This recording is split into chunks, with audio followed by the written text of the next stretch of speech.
And so these type of beliefs actually create a mental resistance. Even if you hustle really, really hard and you're trying and you're trying and you're trying, your mindset repels all the money you're trying to attract. So now you're putting in more effort than you need to, and you're still not reaping the reward of what you're supposed to be getting. And one of the first steps of this is to actually recognize the beliefs. The awareness even opens the door of change. But I mentioned earlier, if everybody operates this way, or a majority of people operate this way, how would you even know that this is a problem? Well, you clicked on this video, so you know it's a problem because you have already recognized these beliefs and you're trying to get to the deeper understanding of what's actually happening with your money. And so once you're actually aware of what's going on, you can actively replace limiting beliefs. And one of the things I see a lot is that people will get rid of limiting beliefs and then they have nothing to replace it with. You have to replace it with something because remember, majority of the world operates on lack beliefs and unconscious money beliefs. So your body is always going to operate on some sort of programming. You better be choosing it. Like you better be choosing. If it's not you, it's someone else or some other system.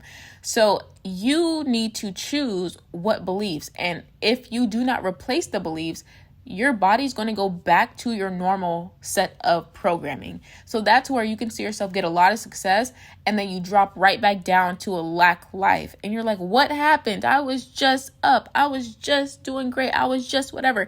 It's because you thought that you didn't have to maintain your manifestation by being intentional and choosing to think that way every single day. You thought, okay, well, I got the money. Well, now I'm cool. I built the business. Now I'm cool. You don't get to just cool off. Like this is your new life. You have to literally act like this is your life every single day because you're not going to continue to materialize the results you want if you start going back to your unconscious money beliefs where you are being unintentional about the life that you want.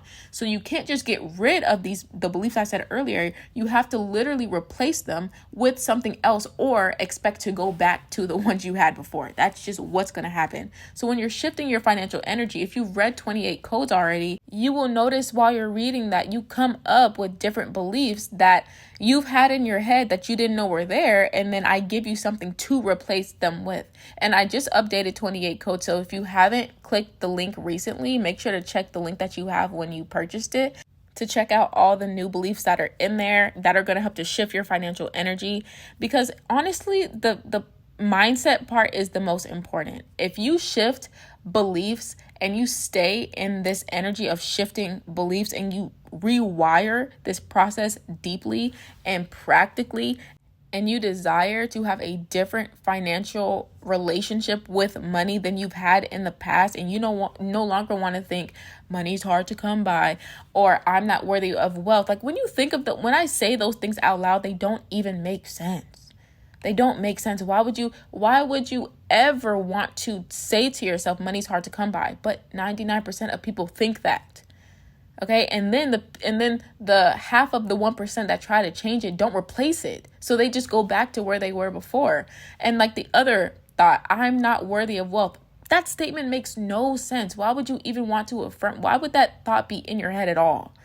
So these are the things you have to really uncover with your beliefs. Those are 3 hidden beliefs that are secretly and literally silently, innocently blocking your wealth because you have that programming running all day long of unconscious money beliefs you picked up from everyone around you.